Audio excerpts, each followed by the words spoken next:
Cette séance de TD en live concerne le module de physique 2 et adressée au groupe MI 18, 27, 28, 29, 30, 32. Ce TD est édité et commenté par moi, mademoiselle Noara Tenakij, maître de conférence classe A, département de physique, faculté des sciences, Université de Boumerdès, UMBB, Algérie.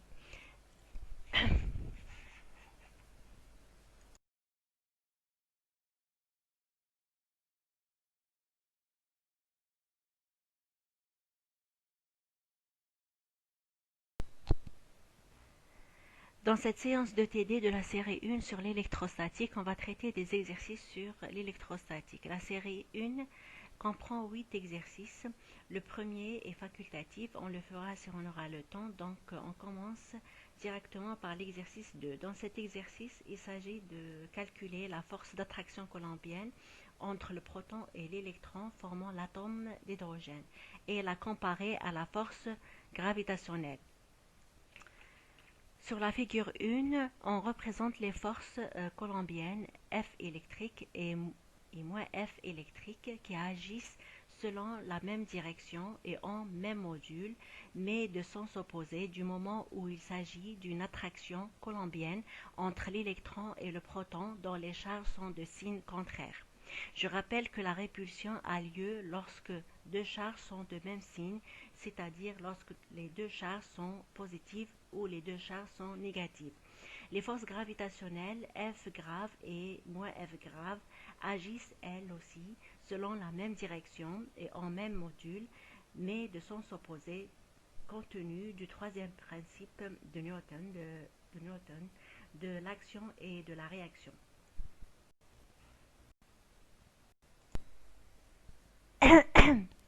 On calcule donc la force coulombienne F électrique qui agit entre l'électron et le proton dans l'atome d'hydrogène. La charge de l'électron, on la connaît, QE est égale à moins 1,6 10 puissance moins 19 coulombs. La charge du proton, QP, est égale à plus 1,6 fois 10 puissance moins 19 coulombs. F électrique, vectoriellement, s'écrit moins K QE QP divisé par R au carré fois U, U étant le vecteur unitaire choisi dans un sens arbitraire pour orienter la force électrique F électrique. K, c'est la constante électrostatique qui est égale à 9 10 puissance 9 unités SI. QE, QP sont les charges de l'électron et du proton respectivement. R est la distance qui sépare entre l'électron et le proton. F électrique est dans le sens du vecteur unitaire U et donc on ajoute un signe moins car QE, QP est négatif. Le produit QE par QP est négatif, voir la figure 2.1. En module, F électrique c'est égal à K fois la valeur absolue de QE fois QP divisé par R au carré. F électrique est donc égal à 9 fois 10 puissance 9 fois 1,6 10 puissance moins 19 fois 1,6 fois 10 puissance moins 19 divisé par 0,5 fois 10 puissance moins 10 à la puissance 2. F électrique est égal à 9,216 fois 10 puissance moins 8 newton. On calcule maintenant le module de la force gravitationnelle F grave. On commence d'abord par écrire la forme vectorielle de F grave. F grave est égal à G fois ME MP divisé par R au carré fois le vecteur unitaire U. G étant la constante gravitationnelle qui est égale à 6,67 10 puissance moins 11 unité SI. En module, F grave c'est égal à G fois ME MP divisé par R au carré. Et l'application numérique donne F grave égale à 4,054 fois 10 puissance moins 53 newton. ME étant égal à 9,1 fois 10 puissance moins 31 kg. MP c'est égal à 1835 ME. Et R est égal à 0,5 fois 10 puissance moins 10 mètres. Le rapport des deux forces donne F grave divisé par F électrique égale à 4,4 fois 10 puissance moins 47. En conclusion, et en regardant la valeur du rapport F grave par F électrique, on conclut directement, compte tenu de la valeur très petite de ce rapport, que l'origine du mouvement de l'électron autour du noyau est due essentiellement à l'attraction colombienne entre l'électron et le proton, formant l'atome d'hydrogène.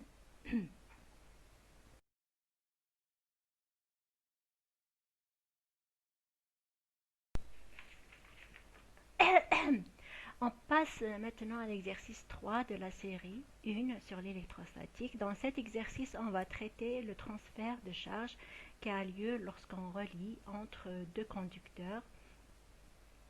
Dans l'exercice 3, on a affaire à deux sphères conductrices identiques. Identique veut dire même matière, même dimension, même capacité. La capacité sera vue ultérieurement en détail et traduit l'aptitude du conducteur à accumuler des charges. En mettant en contact donc ces deux sphères conductrices identiques, il se produit un transfert de charge entre elles et ce transfert va cesser l'équilibre électrostatique. On sépare ces deux sphères et on doit s'attendre à ce que les charges Q1' et Q2' des sphères 1 et 2 respectivement soient identiques. Pourquoi identiques? Parce que les deux conducteurs sont identiques et il n'y a aucune raison pour que Q1' soit différente de Q2', bien sûr à l'équilibre électrostatique. Soit Q1 et Q2 les charges initiales des sphères 1 et 2 et Q1', Q2' les charges finales des sphères 1 et 2. Comme on a déjà dit, Q1' doit être égal à Q2'. La conservation de la charge totale d'un système isolé nous permet d'écrire Q total qui est égal à Q1 plus Q2, la charge totale du système, qui doit être égale à Q1' plus Q2', du moment où la charge totale est conservée dans le cas d'un système isolé. De cette équation, on peut déduire que Q1', qui doit être égal à Q2', est égal à Q1 plus Q2 divisé par 2.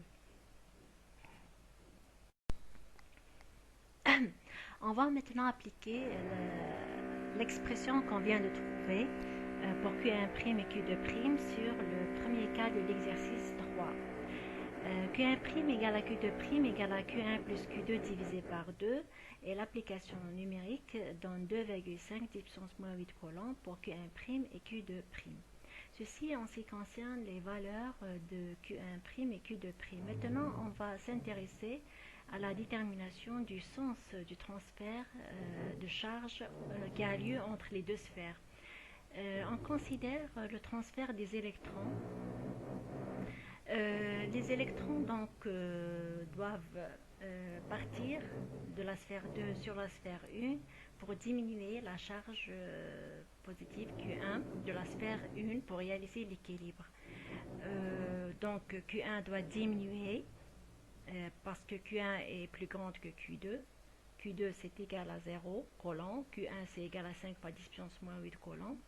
Donc la sphère 1 doit recevoir des électrons de la sphère 2 pour diminuer cette charge Q1. Donc les électrons vont, une fois qu'ils sont sur la sphère 1, vont s'ajouter à cette charge positive pour la diminuer et réaliser l'équilibre. La sphère 2, qui était initialement neutre, aurait à ce moment perdu des électrons et se charge positivement. Et elle a la valeur, et elle aura la valeur de 2,5 10 puissance moins 8 coulombs. Ça, si l'on raisonne par rapport au transfert des électrons. Si on considère maintenant le transfert de la charge positive, ou bien le transfert de charge positive entre les sphères, on doit donc considérer la diminution de la charge Q1 qui est positive après le transfert des charges positives de la sphère 1 vers la sphère 2. La sphère 2 qui était initialement neutre va recevoir donc des charges positives de la sphère 1 et se charger positivement.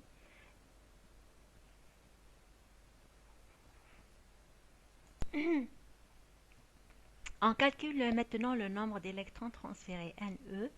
NE, c'est un nombre positif, donc je dois considérer la valeur absolue de la quantité de charge transférée, Q2 moins Q2', divisé par la valeur absolue de la charge de l'électron QE.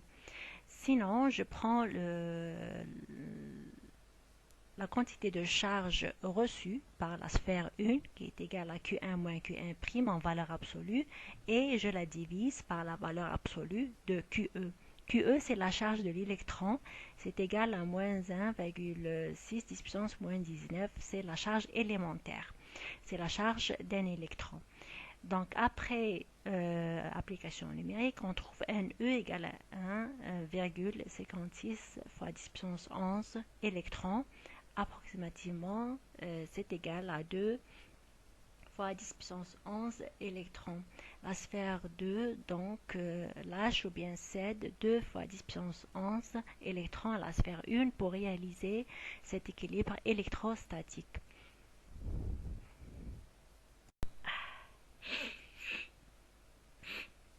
On applique toujours la même expression de Q1' et Q2' au cas numéro 2 de l'exercice numéro 3. Dans ce cas, on a la sphère 1 qui est chargée positivement, sa charge Q1 est égale à 4 fois 10 puissance moins 8 coulombs, et la sphère 2 qui est chargée positivement aussi, et sa charge Q2 est égale à 9 fois 10 puissance moins 8 coulombs. Bien, donc l'application numérique donne Q1' égale à Q2' égale à 6,5 fois 10 puissance moins 8 coulombs. Quant au transfert d'électrons, il se fait cette fois-ci de la sphère 1 vers la sphère 2. Pourquoi? Parce que la sphère 2 possède une charge Q2 plus grande que celle de la sphère 1 et donc la charge de la sphère Q2 doit diminuer pour réaliser l'équilibre. Donc la sphère 2 doit recevoir des électrons de la sphère 1. Ces électrons, une fois sur la sphère 2, vont s'ajouter à la charge positive pour la diminuer. Et la sphère 1, par contre, qui a perdu des électrons, va voir sa charge positive augmenter en valeur, de telle façon à réaliser l'équilibre.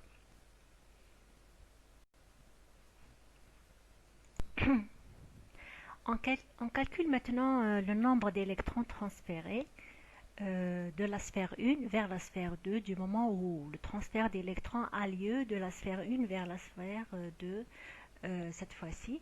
Donc ce nombre d'électrons transférés, on l'appelle NE. NE est égal à la valeur absolue de Q1 moins Q1' divisé par la valeur absolue de QE. La valeur absolue de la charge transférée divisée par la valeur absolue de la charge de l'électron QE. C'est égal aussi à la valeur, à la charge reçue par la sphère 2. C'est la valeur absolue de Q2 moins Q2' divisée par la valeur absolue de QE. QE étant la charge de l'électron qui est égale à moins 1,6 fois 10 puissance moins 19. L'application numérique donne cette valeur de NE 1,56 fois 10 puissance 11 approximativement égale à 2 fois 10 puissance 11 électrons. La sphère 1 donc transfère ou bien cède 2 fois 10 puissance 11 électrons à la sphère 2 pour réaliser cet équilibre électrostatique.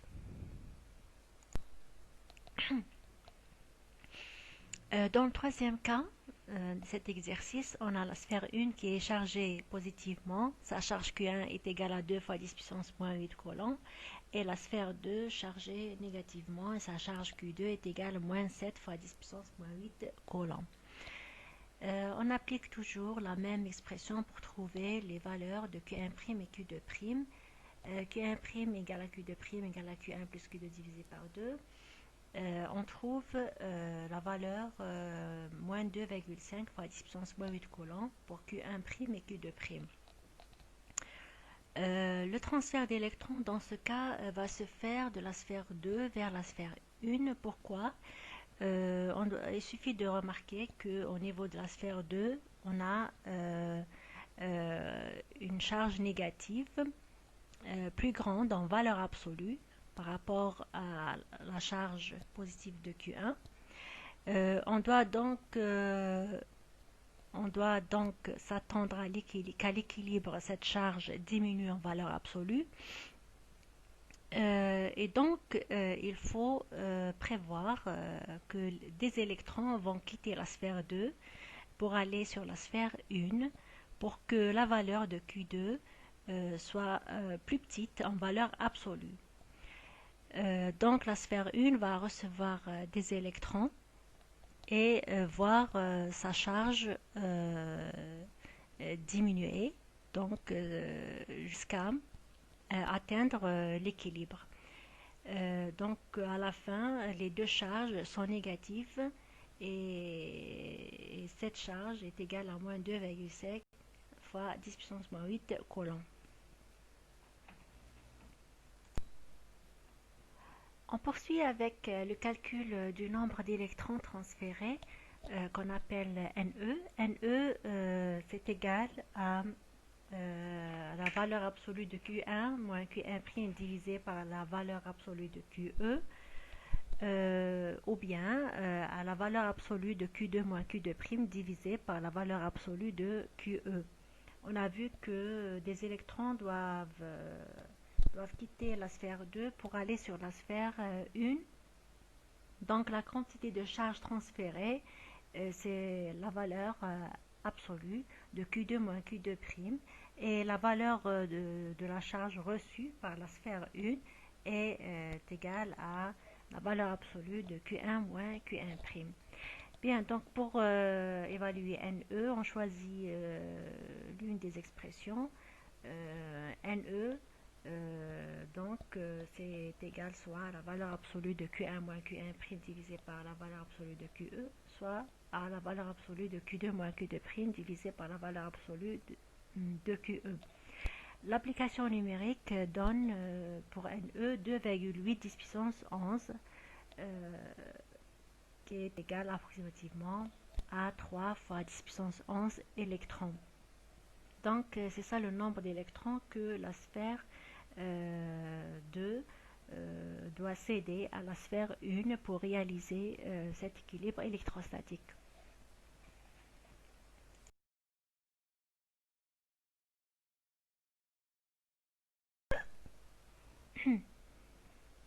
On a traité l'exercice 2 et 3.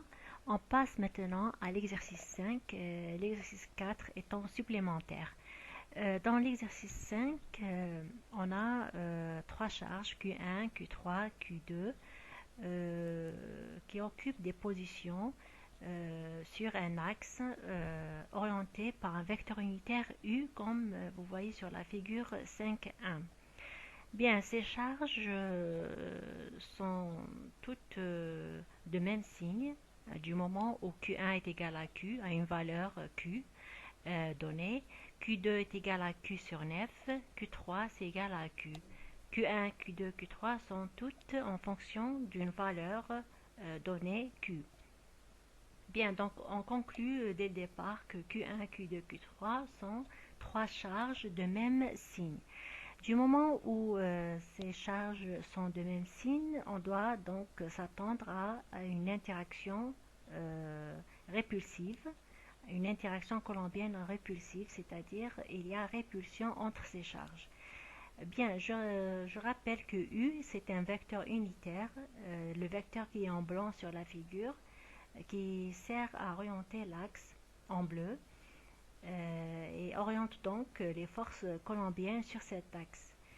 On nous demande de trouver la force totale qui s'exerce sur la charge Q3. Bien, donc sur Q3, il y a en principe deux forces qui s'appliquent. Il y a la force électrique appliquée ou bien exercée par la charge Q1 sur Q3 qu'on appelle F1,3, et la force F2,3 exercée par la charge Q2 sur Q3, F2,3. Bien, donc Q3 est soumise à deux forces colombiennes, F1,3 et F2,3. Bien, donc la force totale qui agit sur cette charge Q3 est la somme des deux forces, F2,3 et F1,3. Bien, maintenant on va regarder du côté des forces F1,3 et F3,1. F1,3 et F3,1 sont des forces colombiennes de répulsion qui agissent entre Q1 et Q3 et c'est pour ça qu'on voit que leur sens montre cette répulsion vers la droite et vers la gauche. F1,3, une force qui est orientée vers la droite et F3,1, une force orientée vers la gauche. F1,3 et F3,1 donc indiquent une séparation de charge parce qu'il y a une répulsion entre Q1 et Q3. De même, entre Q2 et Q3, on voit que F3,2 et F2,3 sont orientés vers l'extérieur pour traduire la répulsion entre Q2 et Q3. F3,2 vers la droite et F2,3 vers la gauche pour dire que ces deux charges subissent une répulsion parce que leurs deux forces agissent vers l'extérieur. Voilà, comme le montre la figure 5.1. Bien, F3,1 et F1,3 sont des forces colombiennes de répulsion entre les charges Q1 et Q3 de même signe. Hein, on a une force colombienne de répulsion lorsque les charges sont de même signe. F3,2 et F2,3 sont des forces colombiennes de répulsion entre les charges Q3 de même signe.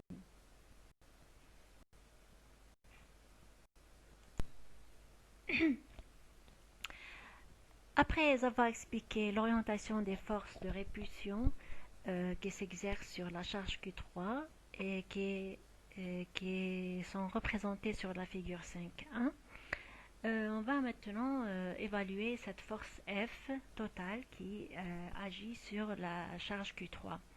Bien, donc on avait dit tout à l'heure que F c'est égal à F1,3 plus F2,3. Pourquoi? Parce qu'il y a un principe en physique qui est appelé principe de superposition qui néglige toutes les influences entre les charges pour nous permettre d'écrire cette expression F égale à F1,3 plus F2,3. Donc on ne tient pas compte des effets des autres charges et on ne tient compte que des forces F1,3 et F2,3. C'est ce qu'on appelle le principe de superposition qui nous donne droit d'écrire cette expression. F est égal à F1,3 plus F2,3 seulement. F1,3 étant égal à K fois Q1, Q3 divisé par X2 fois le vecteur unitaire U, car Q1, Q3 est positif, le produit Q1, Q3 étant positif, F1,3, si l'on regarde la figure précédente, on voit que F1,3 est dans le sens de U. Donc, il suffit d'écrire cette expression K, Q1, Q3 divisé par X2 fois U, du moment où Q1 fois Q3 est un facteur positif. X, c'est la distance qui sépare entre Q1 et Q3. F2,3, par contre, doit être égal à moins K fois Q2, Q3 divisé par D moins X au carré fois le vecteur unitaire U, parce que Q2, Q3 est positif, et comme F2,3 est orienté dans le sens opposé par rapport au vecteur unitaire U, on doit ajouter un signe moins. C'est le signe moins qui apparaît dans l'expression de F2,3.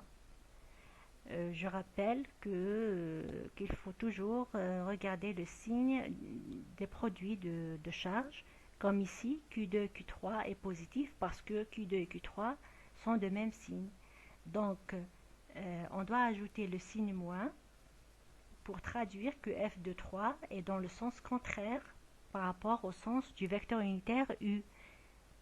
Bien, f1,3 est dans le même sens que le vecteur unitaire U. Il faut voir la figure 5.1 qui le montre. Donc, on n'a pas ajouté de signe moins à côté du moment où f1,3 est dans le sens de U et Q1 Q3 est positif. F de 3 est dans le sens opposé du vecteur unitaire U, comme le montre figure 5.1. On ajoute donc un signe moins devant K Q2 Q3 divisé par D moins X au carré fois U. D moins X, je rappelle, c'est la distance qui sépare entre les charges Q2 et Q3. Bien, donc on remplace dans l'expression de F Q1 par Q, Q2 par Q sur 9, Q3 par Q. Et on aboutit à l'expression donnée à la fin, F égale à K Q2 fois 9D carré plus 8X carré moins 18DX divisé par 9X au carré fois D moins X au carré, le tout fois le vecteur unitaire U.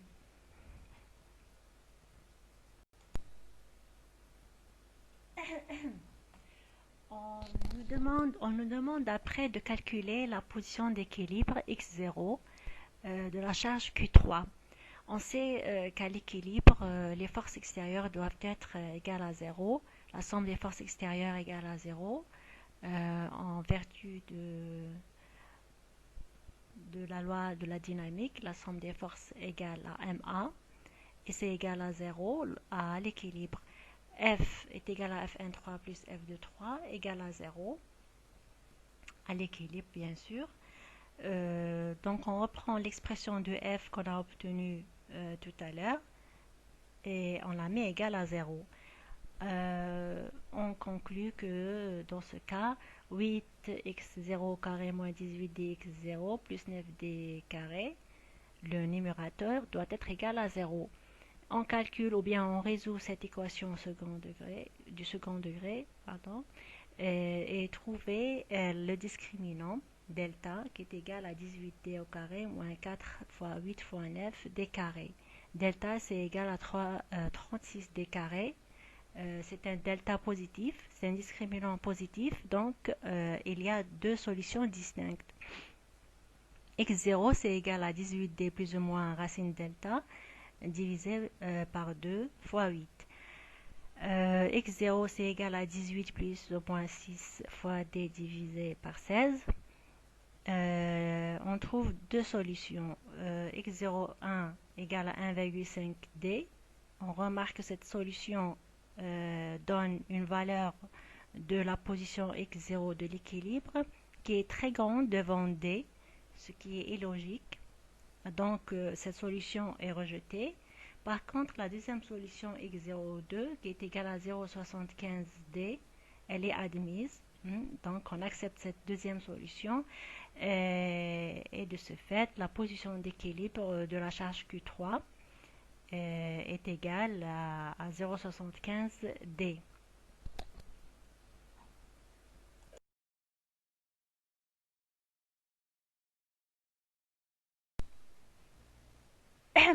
Dans l'exercice 6, on nous demande de calculer le champ électrique créé par une charge Q1 positive. Au point M, ce point se trouve du côté droit de la charge Q1. Puisque la charge Q1 est positive, le champ électrique E est sortant et il est orienté dans le sens du vecteur unitaire U comme on voit sur la figure 6.1. Le champ électrique E au point M est donné par l'expression KQ1 divisé par OM au carré fois U. On remplace K par 9 fois 10 puissance 9 en unité SI fois 8 fois 10 puissance moins 6 du moment où Q1 est égal à 8 microcoulombs. Et on divise cette valeur par la distance OM qui est égale à 10 cm en SI. On doit convertir en mètres, donc on doit diviser par 10 fois 10 puissance moins 2 le tout au carré fois le vecteur unitaire U, et on trouve à la fin 7,2 fois 10 puissance 7 U volts par mètre.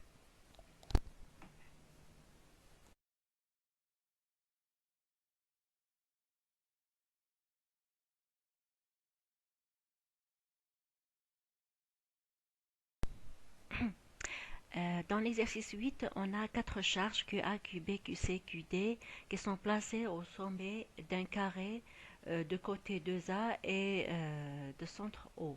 Les charges QA, QB, QC créent des champs EA, EB, EC respectivement qui sont sortants, c'est-à-dire des champs qui ont des sens vers l'extérieur par rapport à ces charges. Par contre, la charge négative QD qui est égale à moins Q, son champ est entrant. Cette charge crée un champ entrant qui se dirige vers elle. ED se dirige bien vers QD, comme le montre la figure 8.1. Dans cet exercice numéro 8, on nous demande de calculer le champ électrique EO au point O. Ce champ qui résulte bien sûr des champs électriques créés par les charges QA, QB, QC, QD. Compte tenu du théorème de superposition, on peut écrire EO égale à EA plus EB plus EC plus ED. EO, donc, c'est la somme des champs créés par ces quatre charges QA, QB, QC, QD au point O. Le théorème de superposition ignore toutes les interactions possibles entre les charges, et donc on ne prendra que la somme des champs électriques créés par ces charges placées au sommet de ce carré. On commence par le calcul du champ électrique EA au point O. EA, c'est le champ électrique créé par la charge QA. Donc, EA est égal à KQA divisé par OA au carré fois UA. UA étant le vecteur unitaire représenté sur la figure 8.1. UA, on peut le calculer en prenant le vecteur AO qu'on divise par son module AO. QA, c'est la charge Q qui est égale à 2 fois 10 puissance moins 9 coulombs. OA, c'est égal à la racine carrée de A carré plus A carré. C'est égal à la racine de 2A carré. Compte tenu de la relation de Pythagore. D'autre part, la géométrie du problème nous permet d'écrire directement l'expression des vecteurs unitaires, car ABCD est un carré. UA est égal alors à moins cosinus 45i moins cosinus 45j, c'est égal à moins racine de 2 sur 2 fois i plus j. Cosinus 45 et sinus 45 sont les cosinus directeurs du vecteur UA dont le repère OIJ.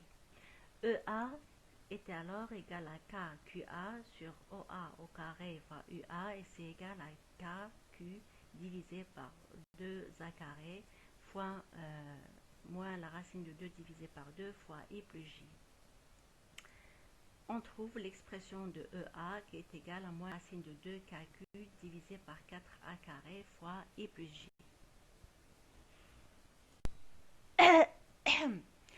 On passe maintenant au calcul du deuxième champ électrique EB créé par la charge QB au point O. EB est égal à KQB divisé par OB au carré fois UB. UB est le vecteur unitaire qui oriente le champ électrique EB. UB est égal au vecteur BO divisé par son module BO. QB est égal à Q est égal à 2 fois 10 puissance moins 9 coulombs. OB est la distance qui sépare entre le point O où l'on veut calculer le champ électrique EB et la position de la charge QB. c'est-à-dire le point B. OB est égal à la racine de 2 fois A au carré, compte tenu de la relation de Pythagore. La géométrie du carré ABCD nous permet, comme on l'a dit tout à l'heure, d'écrire UB en utilisant les cosinus directeurs dans le repère OIG. UB est alors égal à moins cosinus 45i plus cosinus 45j, et c'est égal à moins la racine de 2 sur 2 fois i moins j. EB est égal à KQB divisé par OB au carré. UB est égal à KQ divisé par 2A au carré fois moins la racine de 2 divisé par 2 fois i moins j. L'expression finale de EB est alors moins la racine de 2 KQ divisé par 4A au carré fois I moins J. De la même façon, on va calculer le champ électrique EC au point O créé par la charge QC. EC est égal à KQC divisé par OC au carré UC. UC, c'est le vecteur unitaire qui oriente ce champ électrique EC. UC est égal à CO divisé par le module de ce vecteur CO. QC, c'est égal à 2Q, c'est égal à 4 fois 10 puissance moins 9 coulomb. OC, par la relation de Pythagore, est égal à la racine de 2A au carré. Je rappelle que OC est la distance qui sépare entre la charge QC et le point O où l'on veut calculer le champ électrique EC, créé par cette charge QC au point O. Toujours, la géométrie du carré nous permet d'écrire les composantes du vecteur unitaire UC dans le repère OIG. UC est égal à cosinus 45i plus cosinus 45j, c'est égal à la racine de 2 sur 2 fois i plus j. On remplace dans l'expression de EC et on trouve à la fin EC égale à la racine de 2 KQ divisé par 2A au carré fois I plus J. On calcule maintenant le champ électrique ED créé par la charge QD au point O. ED est orienté par le vecteur unitaire UD. Sur la figure, on voit bien que ED est dans le même sens que UD. Et puisqu'on a une charge négative, QD est égal à moins Q, on doit ajouter un signe moins dans l'expression de ED pour que ED soit dans le même sens que UD. ED est alors égal à moins KQD divisé par OD au carré fois le vecteur unitaire UD. UD est égal à DO divisé par son module DO. QD est égal à moins Q, c'est égal à moins 2 fois 10 puissance moins 9 coulomb. OD, c'est la distance qui sépare entre le point O et le point D, qui est la position de la charge QD qui crée le champ électrique ED au point O. La distance OD est la racine de 2 fois A au carré compte tenu de la relation de Pythagore. La géométrie du carré ABCD nous permet d'écrire UD, le vecteur unitaire UD, dans le repère OIJ sous cette forme.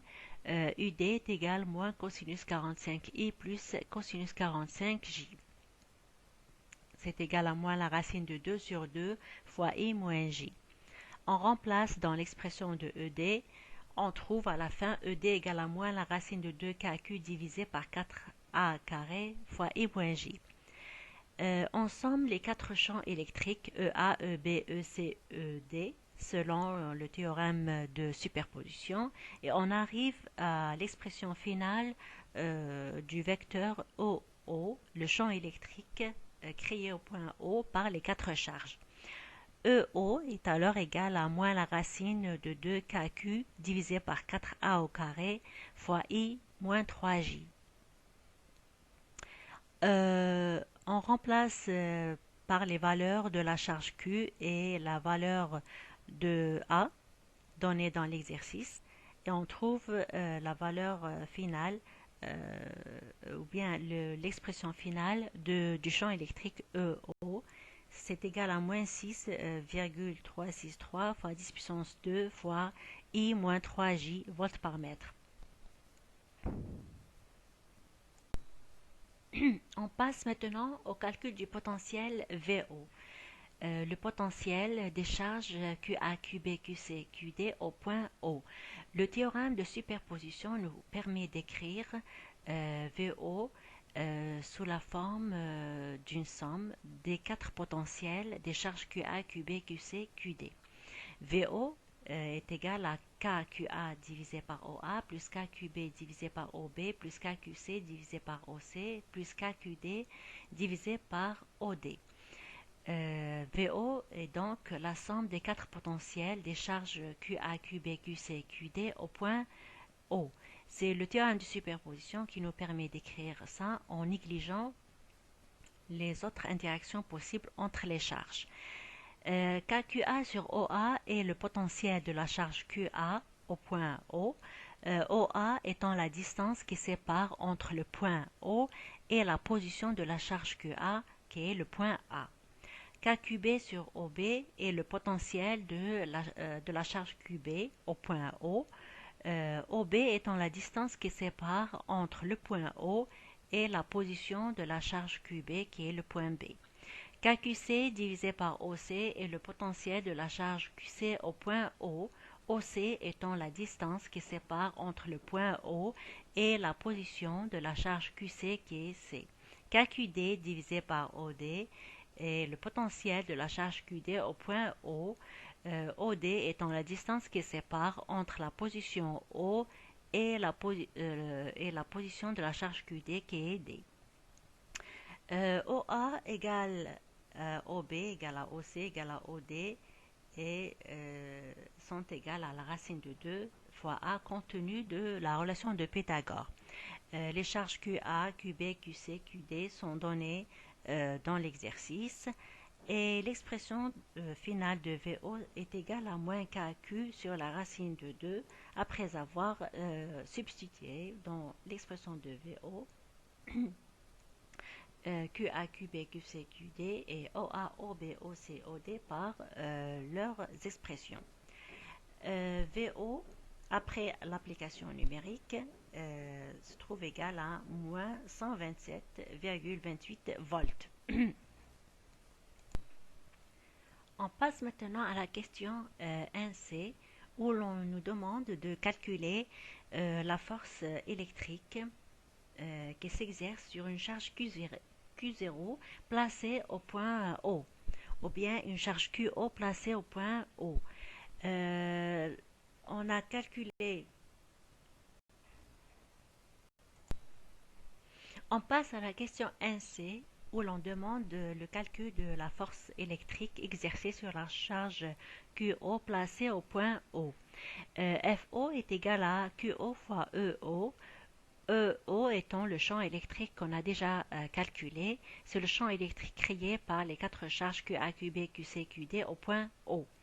Lorsqu'on multiplie ce champ par QO, on trouve la force électrique FO exercée sur cette charge QO placée au point O en présence du champ électrique EO. En remplaçant par les valeurs, on trouve à la fin l'expression de la force électrique au point O. FO est égal à 6,363 fois 10 puissance moins 7 fois I-3J. On passe maintenant à la question suivante où l'on demande le calcul de l'énergie potentielle de la charge QO placée au point O. Pour trouver cette énergie potentielle que j'ai appelée EPO, il suffit de multiplier le potentiel au point O qu'on a déjà calculé, qui est égal à moins KQ divisé par la racine de 2 fois A. Il suffit de multiplier ce potentiel VO fois la charge QO. Et l'application numérique donne pour cette énergie plus 127,28 fois 10 puissance moins 9 électronvolts.